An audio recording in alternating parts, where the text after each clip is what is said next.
here we are in Key Cavern. Get your power wrist there, whatever it's called. Throw a pot at that door. Get yourself a key after defeating the enemies here. And then head straight north on the east path.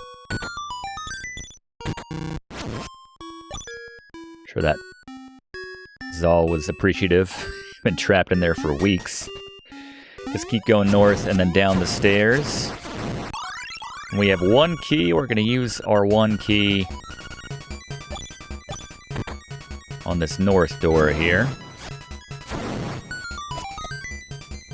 Get yourself a second key.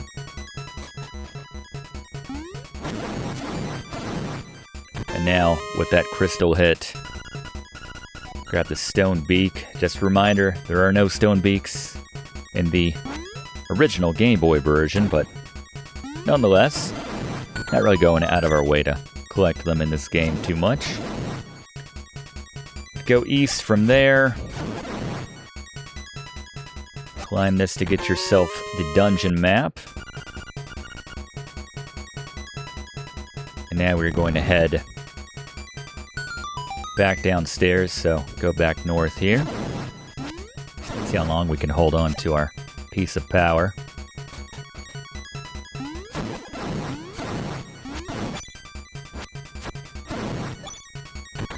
Go through the bottom door. The left door, if you unlocked it, just has a floating heart. It has a key, but it's just kind of a waste to go in there to begin with. Got a new enemy called Parods in this room. We'll encounter some more of them, but yeah, they like to warp back and forth. Best way to attack them is just beat them back to the other side where they're about to warp back to. A little trickier here where you have the statues blocking the way.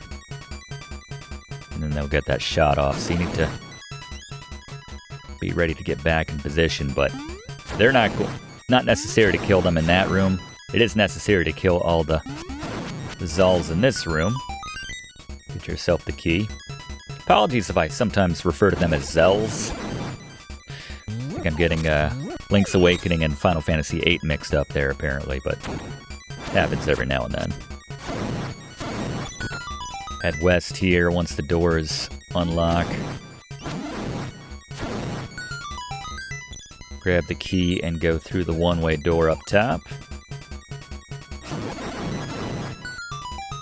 Defeat the enemies to make that chest appear. And then, the bombs. Once you hit them, they will just start going around until they explode. You can hit them again to make them explode, but they move quite quickly, so a little difficult sometimes. But get yourself 50 rupees there. We're gonna go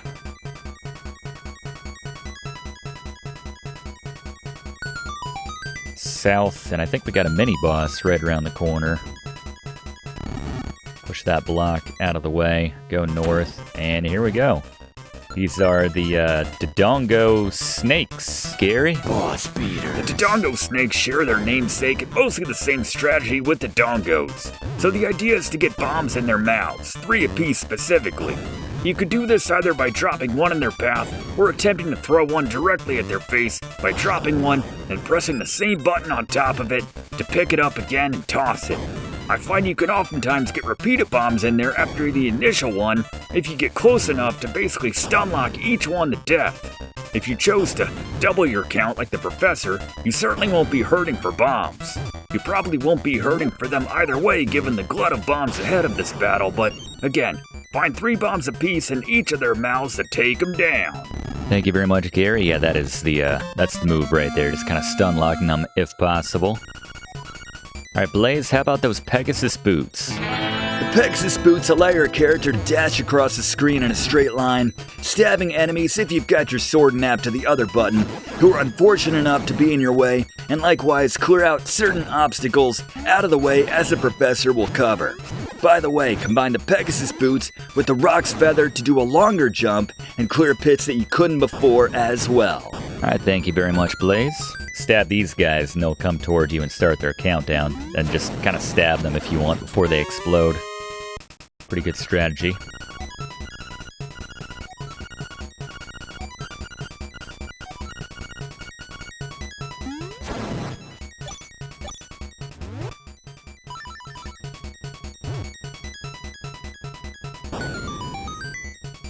bomb this wall. You could see, once I walked over here before, that side of the wall was cracked. That was just kind of the heads up that you could drop a bomb there. You could have thrown it over the railing, but you can easily just go ahead and bomb it if you know where it is on that side as well.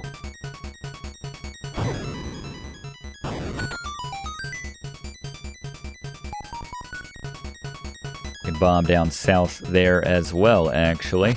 Or we can bomb over on the right. A lot of options. We'll pass through there in a bit, actually, but first things first. Go back to where the mini-boss was. Gonna warp back here.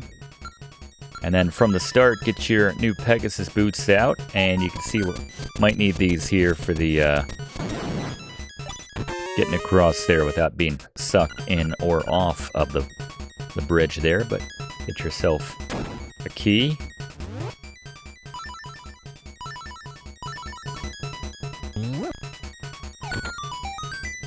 Smash that up, and this time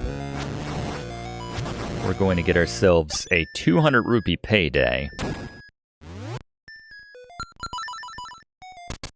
And you need the Pegasus Boots to access this. So the idea is you need to kill all the enemies on this screen to get the chest to appear. And the only way to get to the mini Zal on the left side was to take out those crystals by way of the Pegasus Boots.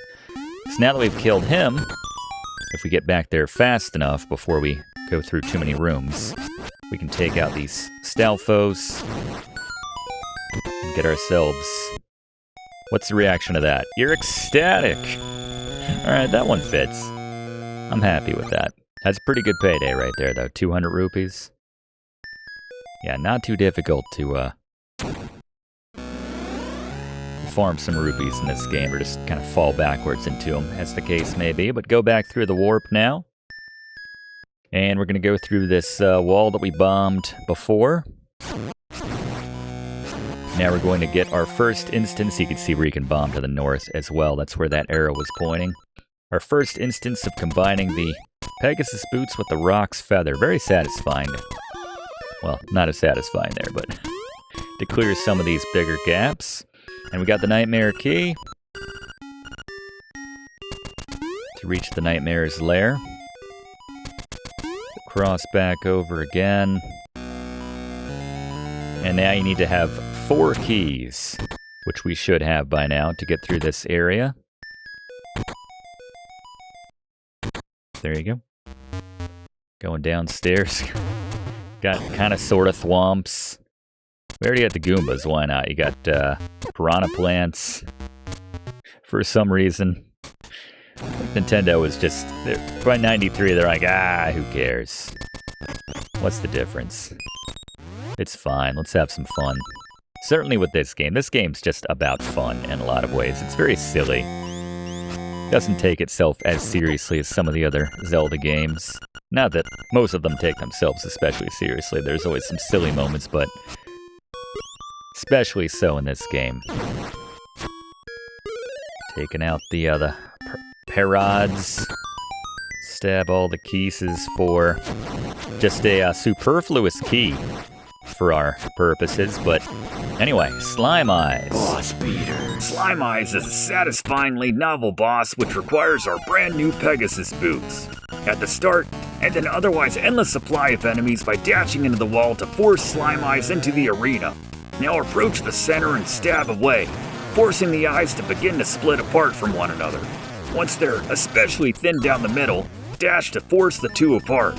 At this point, swap out the boots for Rock's Feather and get a charged attack in on one or both of them.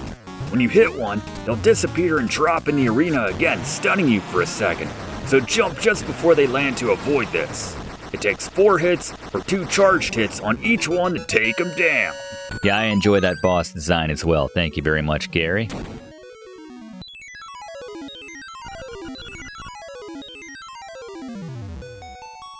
Alright, we got Sea Lily's Bell. Good times.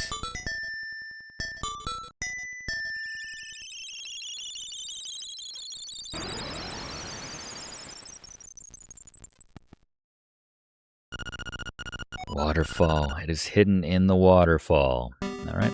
Little clue as to our next destination. Haven't encountered a waterfall yet. I'm assuming it's somewhere up north. Specifically northeast. Play all the instruments. A one-man band.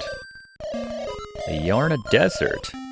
But I was told to go to a water... Alright, fine. That's fine.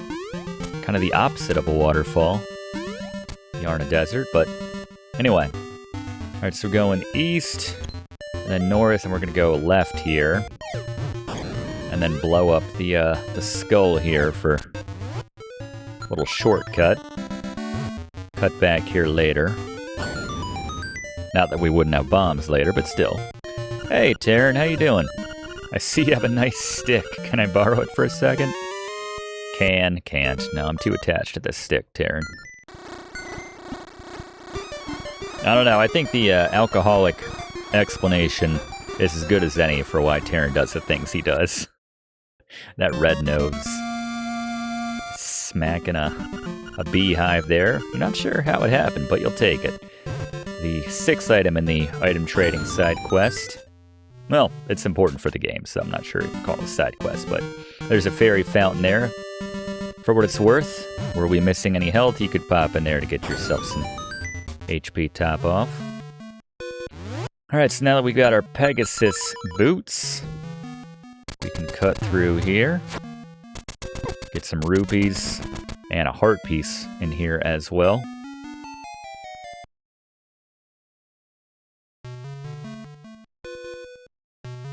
And it's the lower right, I want to say, that we can bomb on that higher screen. 50 rupees, very nice. We're not ecstatic about it, but it's more than joy, apparently. Drop a bomb right there, yep. To find yourself heart piece number 6 overall.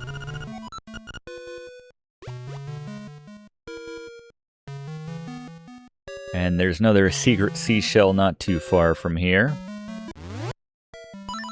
Get your Pegasus Boots out. Again, just select. I don't need it for the map. You know, work out the map somehow into pausing the game with start. If I had my druthers. But yeah, go southwest. And then hit this tree next to the phone house for secret seashell number 14. I just love telling some of the best video game developers of all time how to remake their games 30 years later. Sort of my thing.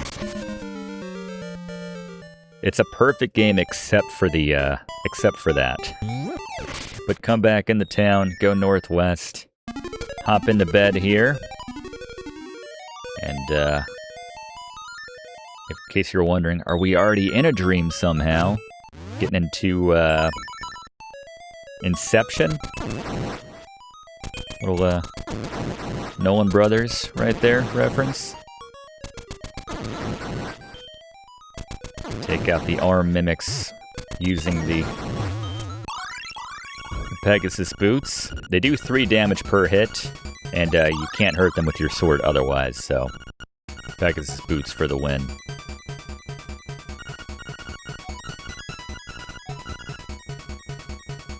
And we come up here to get ourselves 100 rupees. And then clear out this crystal. And then a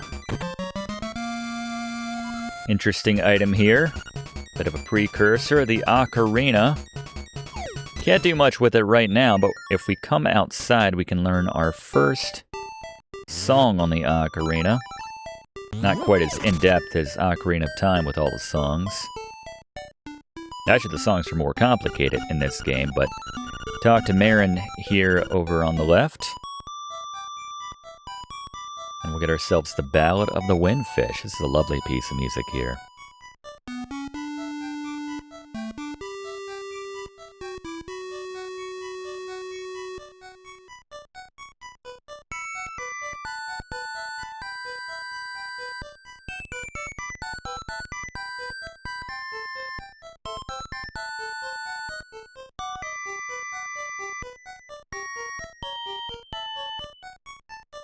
All right, Blaze, getting our first song, The Ballad of the Windfish. How about it? The Ballad of the Windfish is used now and then for advancing the game or defeating the Paul's Voices rabbit enemies. A nod to the Famicom's controller microphone method of beating them from the Japanese version of the original Legend of Zelda. But yep, the professor will tell you when to play this first tune for the Ocarina and the Ballad of the Windfish. All right, thank you, Blaze. All right, gonna grab a couple quick photos here in town, so go south and west, and then creeper style, hit A on the window to peek inside the window. You seem curious about Grandpa Ulrira. I don't know. I'd call it Link being a big old perv, but yeah, just another reason. Just another reminder as to why I wasn't invited to help develop this game. But that was photo number 3. This is number 4 right here, outside of Bow Wow's pen. Or his post. Get closer. Much closer. Okay, I'm ready. I love this shot right here. Holy crap. That's a good one. Alright. Anyway. So, from there, head west. We're going south a couple times. And then we're going to hop over the pit outside of the Tail Cave, our first dungeon. Remember, we were so young. And pull out your boots. And then run into this tree on the left or right to find secret seashell number 15. For what it's worth, there's no bonus returning to the Seashell Mansion with 15. Fair question, but no. No more bonuses.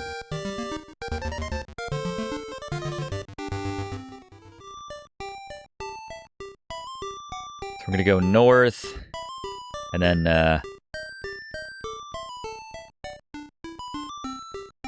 northeast through town here.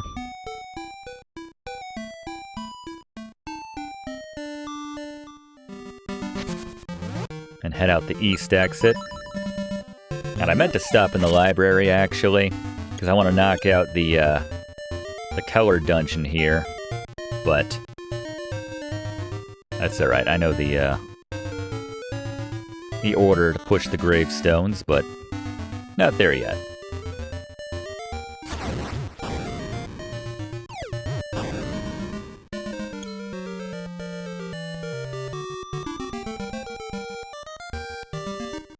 South a couple times, go east here.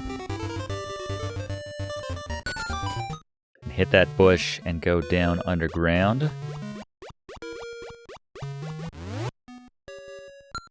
And this is how we get across the river without the hook shot, basically.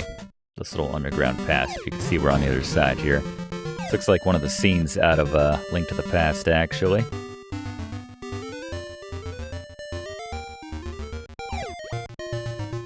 Go south here.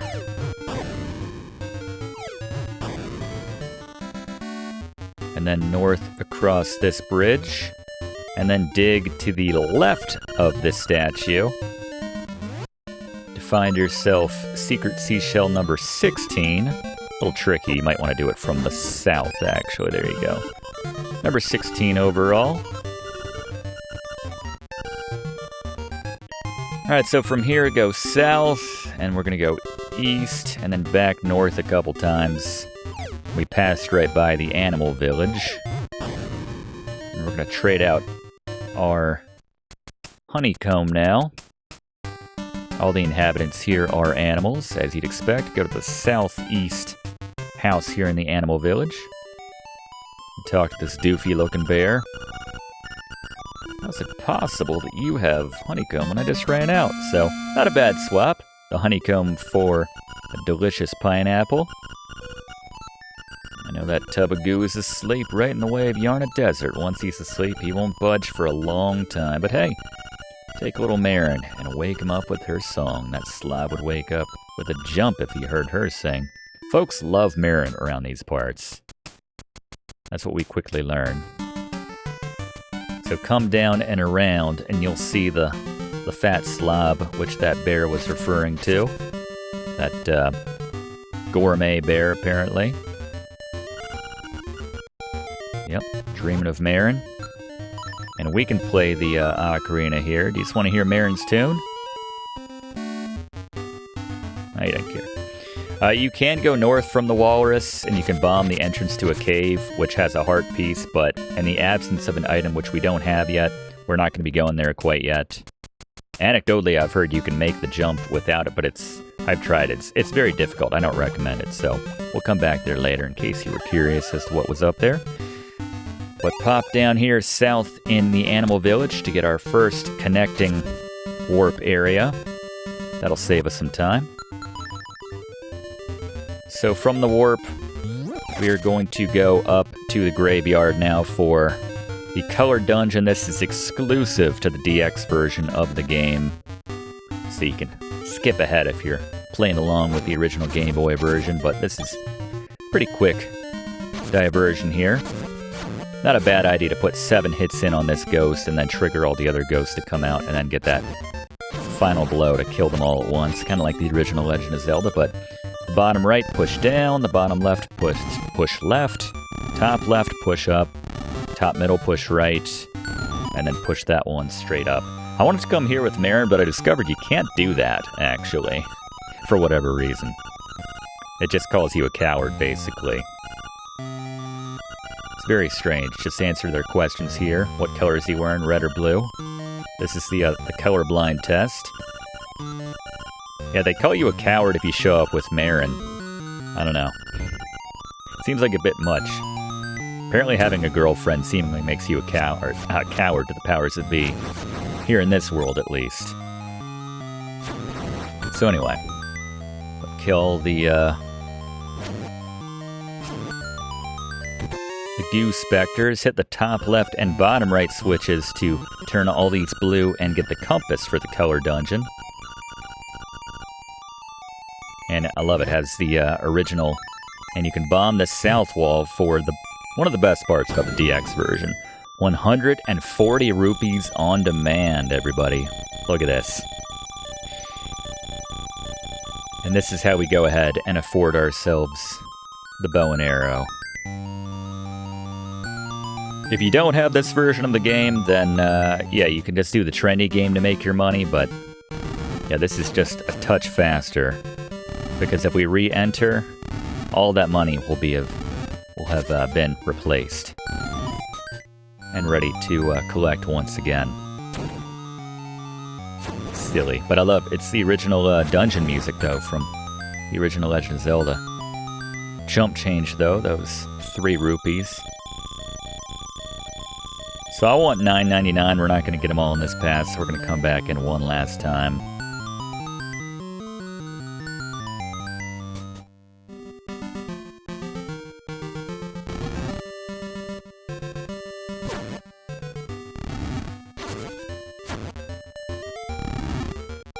Bow and arrow, the reason we're doing this is because the bow and arrow is very nice, I've found, against a couple of the bosses here in this dungeon. It's just, you know, gotta buy it eventually, but it certainly helps for making a couple bosses look pretty foolish in this dungeon. So, we're gonna max out at $9.99. And quickly, we're gonna head back before we take on this dungeon in proper.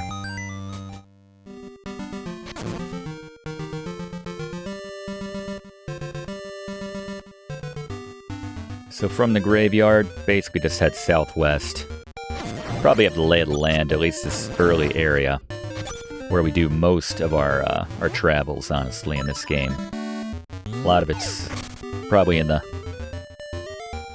slightly eastern, or slightly western, midwestern portion of the map, where the Mabe village, however you want to pronounce that, M-A-B-E. See, a lot of folks like to steal this bow for obvious reasons. It's 980 rupees. We'll be stealing again at the end of the game. Alright, Blaze, how about the bow and arrows? The bow and arrows max out at 30 with a possible upgrade max from the Mad Batter for 60. Pretty straightforward though, they fire fast in a straight line and they do double the damage of a standard sword hit, making them very effective against certain bosses as Gary will mention. I also mentioned this earlier when we got the bombs, but equipping the bombs to one button and the bow and arrows to the other allows you to tap both at the same time, by which I mean tap the bomb, Then immediately tap the arrow button to fire bomb arrows. That's bombs which fly across the screen with the speed of an arrow and explode on impact. There you go, bomb arrows. We'll be using those every now and then. Thank you very much. See, I recommend buying the bow and arrow for the color dungeon. Don't need to have it this early necessarily for the rest of the game, but again, we'll be finding a lot more rupees before too long if you want to hold off buying it in the original version of the game.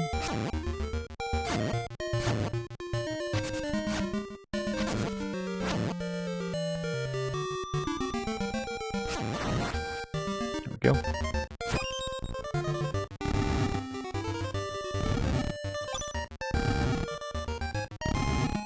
Alright, now let's actually take on the color dungeon.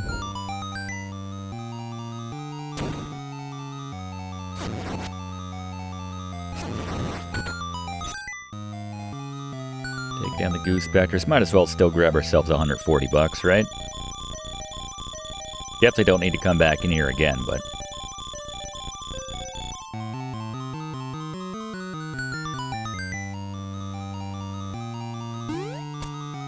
And those tiles change from green to yellow to red when you step on them. And then eventually they'll just disappear after red, so... You gotta drop the Koros, I think they're called. Drop them in their respective color matching holes. Get yourself the stone beak.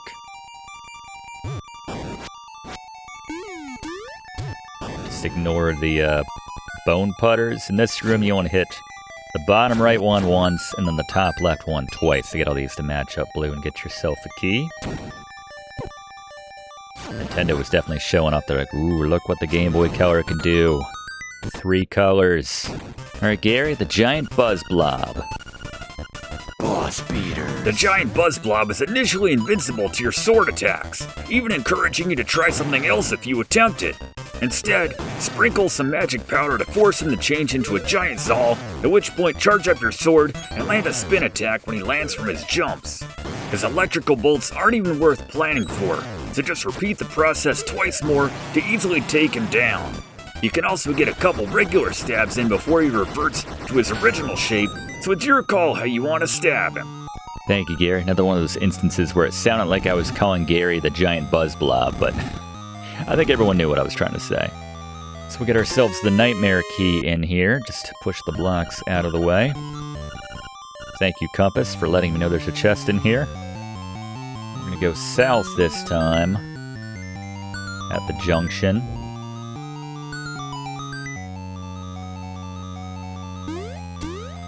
See the pit opening up right there. Yeah, go south down here.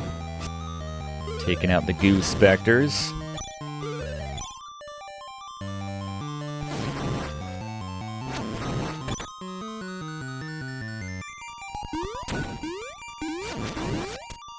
Some of the rooms that have pots, you can actually pick them up and then just walk over these things that you would otherwise bounce on, for what it's worth. Like right there. Alright, Dekudon. Gary? Boss beater. The best way to deal with Dekudon is to simply fire 2 arrows from the bottom of the screen at the start to put him down in record time. If you didn't take the professor's advice by exploiting the rupee replenish trick and investing in the bow and arrow, it's a more frustrating battle. Stay on the right or on the top right, keep your sword charged, and back into and unleash your attack on the boss.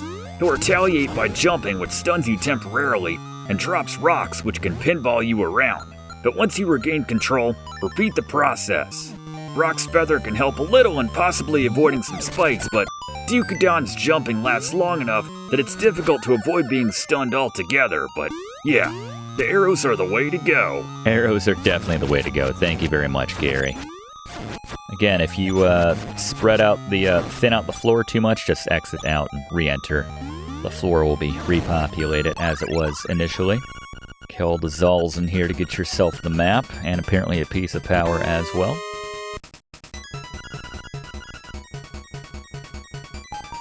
And we got a whole bunch of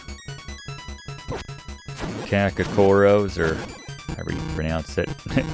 Yeah, blue doesn't go in green. You can't stab them in, sometimes that's know if either is especially easy. Yeah, if you just toss it basically from one side of the room. There you go. There I go. Get yourself a key. Go back to the bouncing button room and go west this time. Probably the most complicated one. Top middle, left middle, right middle, south middle. All right, coming up on the next boss, Gary. Boss beater. Another battle where it's much easier to just fire away with the bow and arrow from the start. If you do have the bow and arrows, get a quick shot in at the start to turn the boss to green. Fade a bit in the direction which they go to move with the boss after you fire, as they'll continue to knock you back with each landed blow. Stay with them and get 3 more hits in to change them to yellow, to orange, and red quickly. Once they get to red, a couple Stalfos will drop in and try to block your shots, but just keep firing to dispatch of them and get the final blow in while the boss is still red to take them down. Note that they'll also fire some projectiles at you, which block your shots, so you need to just keep moving and firing, because if you take too long, the boss will revert to previous colors and thus require extra shots. With the sword, it's the same idea, you just need to be even more aggressive, as they'll add additional hits, and yeah, there's more nuance between the colors, really showing off the nice library of colors of that Game Boy Color, but yeah, there's not time to get charged swings in that case, just get close, keep hacking away to eventually take him down, but yeah, the bow and arrow is definitely the way to go. Yep, once again, bow and arrow is definitely the way to go. Thank you, Gary. All right, Blaze, how about the different tunics? Upon reaching the end of the color dungeon, you have a choice to make, class. Wear the blue tunic and the story ends. You wake up in your bed and believe whatever you want to believe. You wear the red tunic, you stay in Wonderland, and I show you... Blaze, I think you're quoting the Matrix. Oh yeah, no. The blue tunic halves your damage, and the red tunic acts like a piece of power minus the extra speed, meaning it doubles your damage and does huge knockbacks. It's actually not a big choice, as you can always return to the color dungeon and quickly swap out one for the other as you see fit, so don't labor over the decision actually. For what it's worth, a Guardian Acorn quarters the damage you take while you're wearing the blue, but collecting a piece of power while you've got the red tunic does nothing except change the background music. Or in other words, it makes them completely redundant, just like doing charged spin attacks, which again, don't do any additional damage with the red tunic on. Thank you, Blaze. I generally recommend blue, as we're just a few seashells from doubling our damage anyway. So in the interest of balance, let's go blue, but like Blaze said, you can change your mind and swap these out as you like. In case you're curious, and Blaze will talk about this when we get it, but when we do get the sword upgrade, pairing that with the red tunic does indeed generally yield 4 times the damage, but it's not really a practical upgrade considering the vast majority of enemies in this game go down with a single hit with double damage already. Just knock the monkey out of its tree, for better or worse. But move these rocks out of the way, get yourself 50 rupees, very nice. Especially good if you don't have the 140 rupees on demand of the color dungeon, but come south here to find Marin. Always say yes to her, otherwise she'll just talk even more in circles. If you say no, she'll say, I'm just gonna look at the waves for a while. Then you can ask again, but where do these coconut trees come from? Something out there. A message. Yeah, Marin comes on to us hard in this game. Very strong.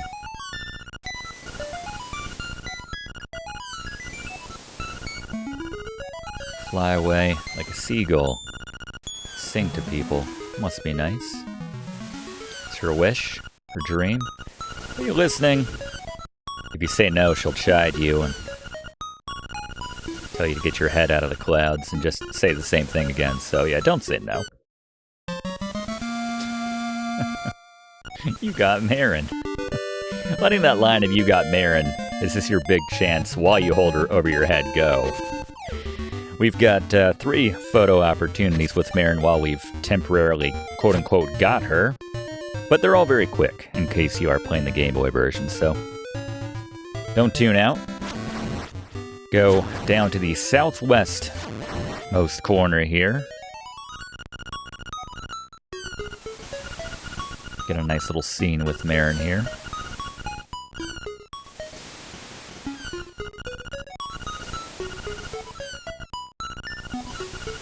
You can call it ...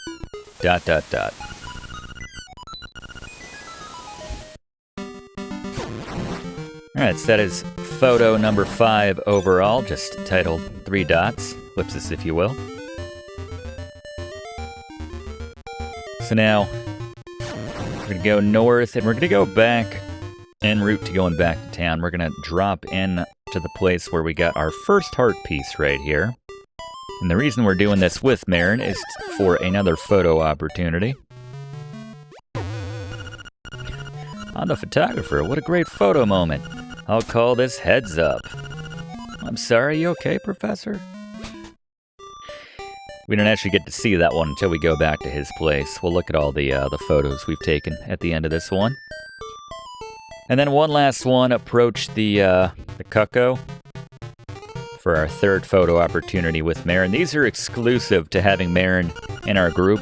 If you do not do these while she's with you, you miss out on the opportunity. So make sure you take all those if you want to get all your photos. But that's number 7. Number 6 was called Heads Up. That other one was Say Mushroom. I think that last one, actually. So aside from furthering the plot, there's some interesting things we can do with Marin. We can stab Cuccos outside her house, and she'll protest, but if you do it enough times, enough being a random number, which will change every time, her tone will disturbingly change. Again, we don't condone Cucco abuse. This is purely for educational purposes, but yeah, you're a freak, Marin. You can also go inside Marin's house and check her drawer. You can pick up a pot and throw it to get different reactions. I'd say you like bad boys based on your reaction to that Cucco abuse, actually. I love going into the bear's house with Marin, and he just kind of rips on us. And you're like, I gave you a honeycomb and otherwise let you be in my trading quest, you stupid bear. It's also fun to go play the trendy game and let Marin play. If you're still not convinced that Marin is a freak, yeah, you can confirm that in the trendy game. She seems like a fun date, though, Marin. It's that lazy walrus. Let's give him a little surprise. Marin also rips on your ocarina playing. She'll encourage you to dig to the center of the earth whenever you dig, and react differently if you come out of a dungeon with or without much health.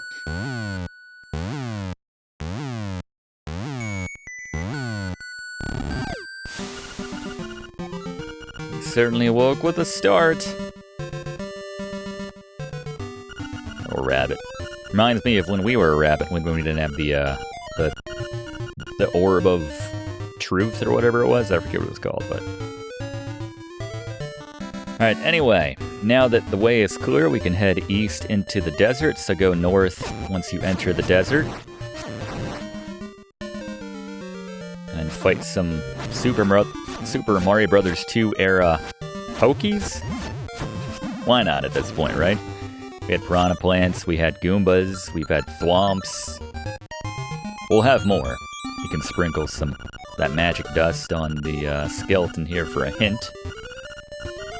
The sand swallows you. There's a treat on the other side of the wall.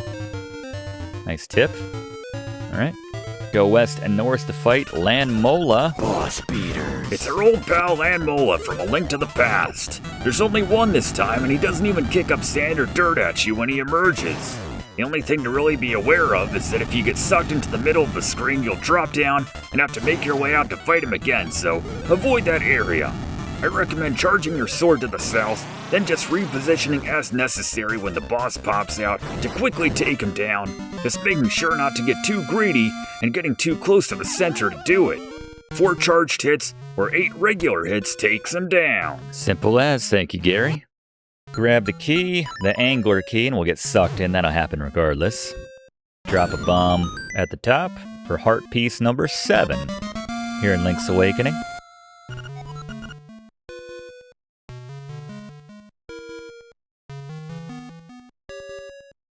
Exit the cave now. We're going to go all the way to the south, where we can find another secret seashell waiting for us.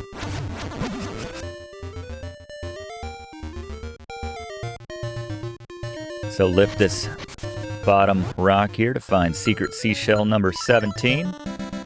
And after we grab this, we're going to head all the way back north. So while we do this, let's bring in Fluff for another Fluff fact about Link's Awakening. Fluff? Let's talk differences between the 3 versions. I'm talking the original Game Boy, the Game Boy Color DX version we're covering, and the 2019 Nintendo Switch version.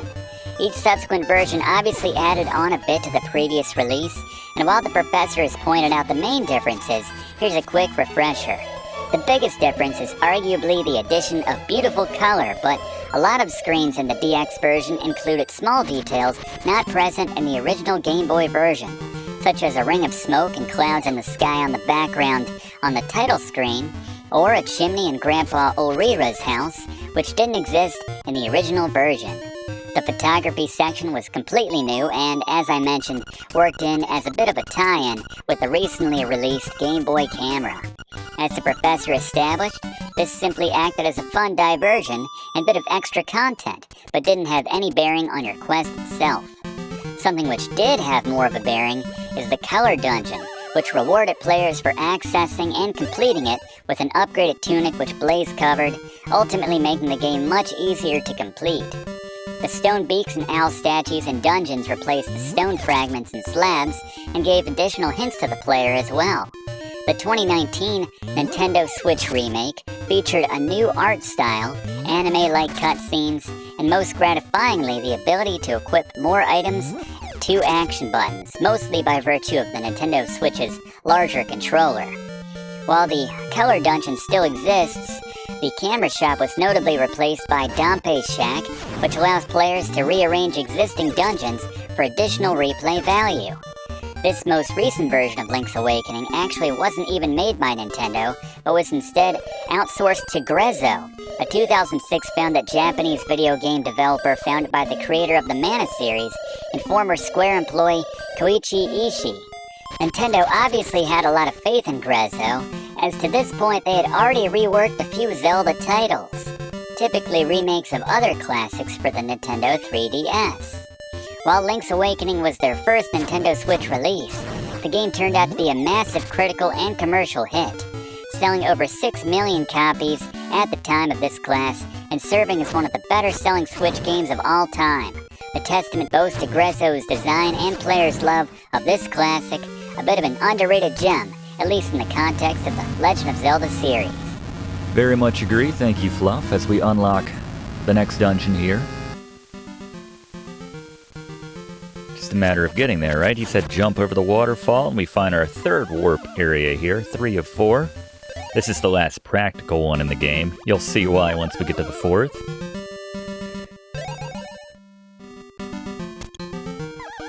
Wish you could activate it without having to go through all of them again, but that's how it goes, in case we want to take one of the ones later. Alright, so now we go south, then west. A few screens. And go up the stairs here. And west.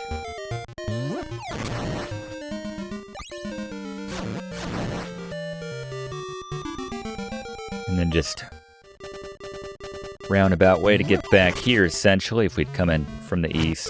Well, anyway, here we are. Enter the cave here. And we can just stab through these crystals for what it's worth. Don't need to worry about dashing into them with the Pegasus Boots. Climb the stairs here. Can't get to that heart piece for a bit. Need the hook shot to get over there.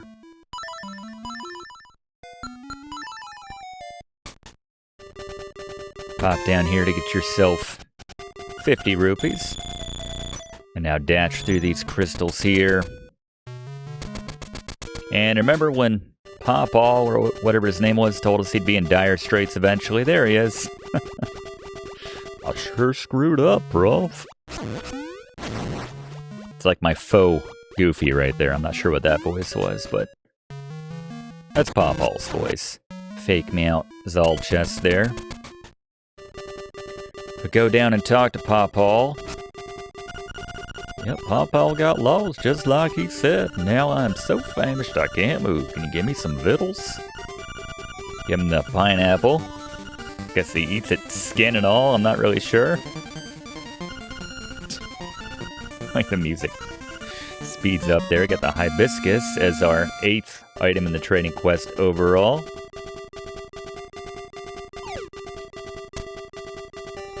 And drop down, and then head right a couple screens to enter, or drop off right here. And this takes us to the entrance. Angler's Tunnel, the 4th dungeon overall. You can ignore the spinies at the start.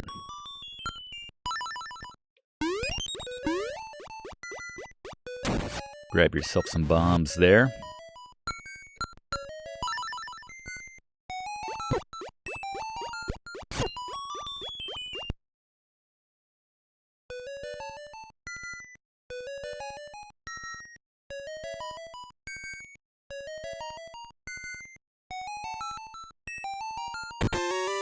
Grab the map up here.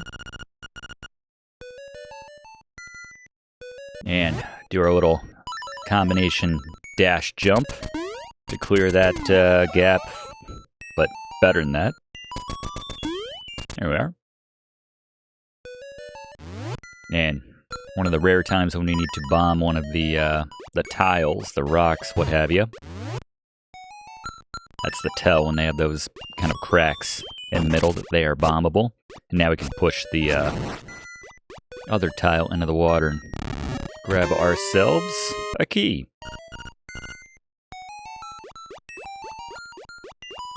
You can ignore the water Tektites here and the pea hats. I think that's their technical name, actually.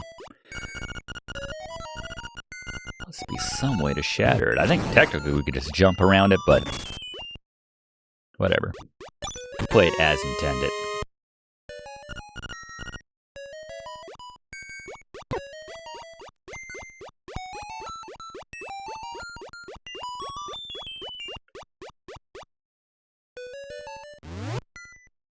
Gap this once again.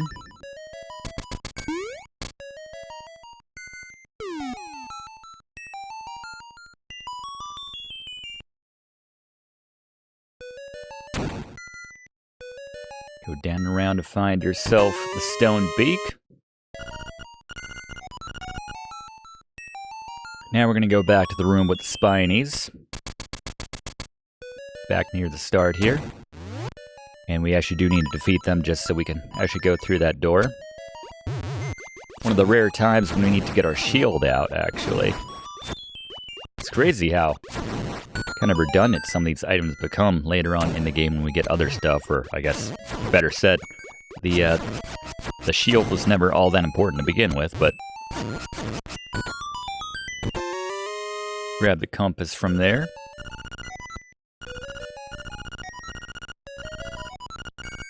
Every time. Could write a book on that compass now, but go south. And gotta defeat all these water Tektites to get out of here, but we also have ourselves a key in this chest.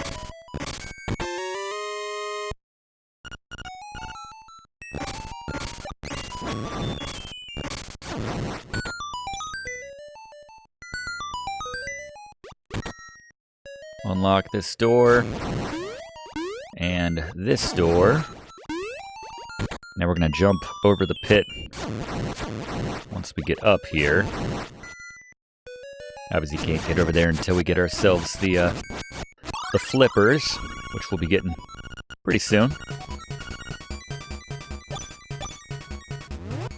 So hop on over here.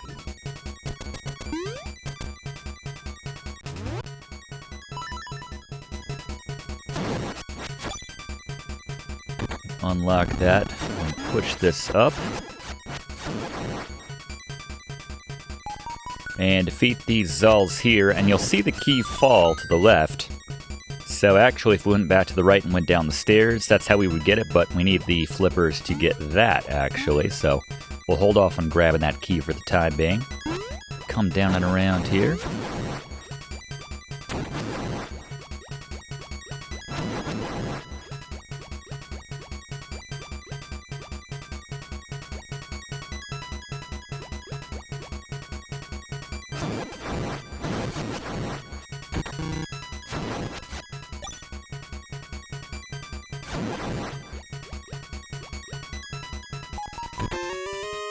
Come here to grab yourself a key. Then head back. We need to step on those in a specific order, which we'll learn in just a second.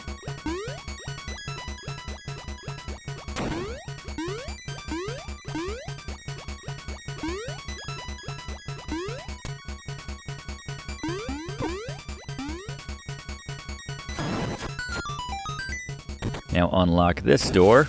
All right, Gary, how about the Hydrosoar? Boss beater. Hydrosoar is incredibly easy. Just hop over him when he gets close and unleash a charged spin attack on him. Repeat this 3 more times to easily take him down. Excellent strategy. Thank you, Gary.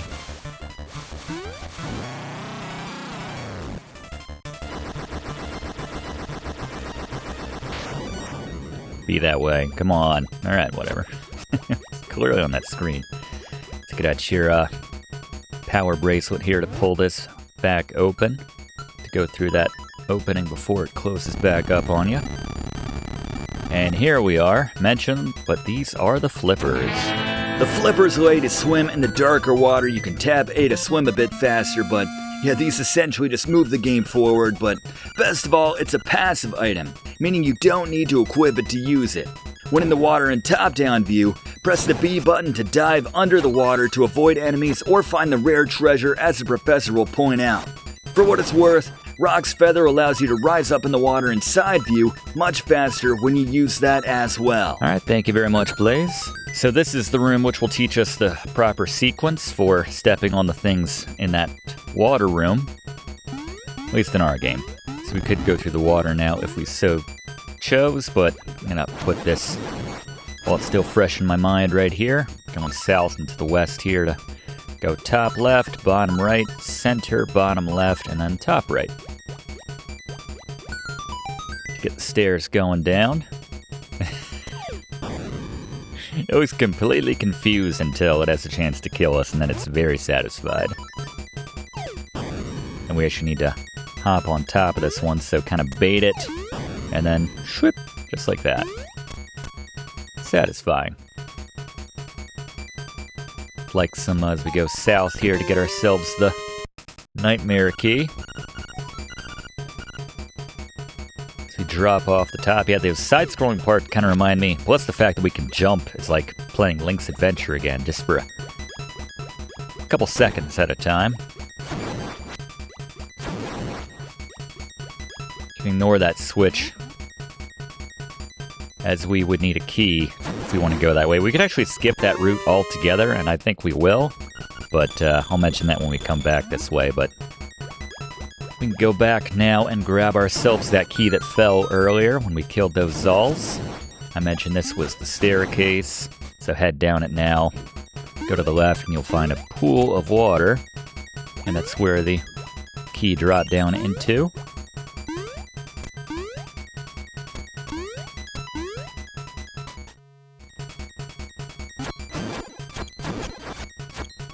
So,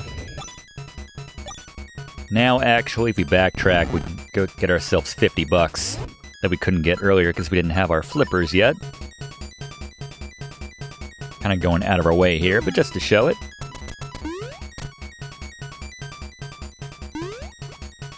Came close.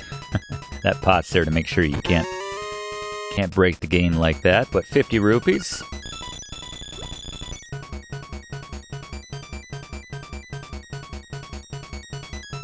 Really don't want to get my sword back out here if I can avoid it. Gotta get you to hop out of the way. I'm so lazy when it comes to bringing up that menu. There we go. Alright. So go back around. And the intended way to go is to hit that switch right there and go north and use your key on that locked block that you could see from the above screen to the right, but you can actually skip that just by doing a pretty simple jump for this stage in the game. So just that. And it'd be nice if we got to keep that key for the next boss battle, or next dungeon, I should say, but not the case. Time for the next boss battle, actually, though, so this would be Anglerfish. Gary? Boss beater. The Anglerfish is pretty manageable. Just start fast and stab at it as quickly on the antenna as you can. As Blaze mentioned, Have Rock's Feather to dodge the boss when it dashes at you, but if you're fast enough, you might not even see the boss do this move. 10 stabs gets it done, take it down. Yep, the faster the better. Thank you very much, Gary. Got our 9th heart. Everything about this game is compressed, even the heart count. It's all Game Boy sized, all made to be a bit smaller. Got the Surf Harp, though. I like that name. Like a genre.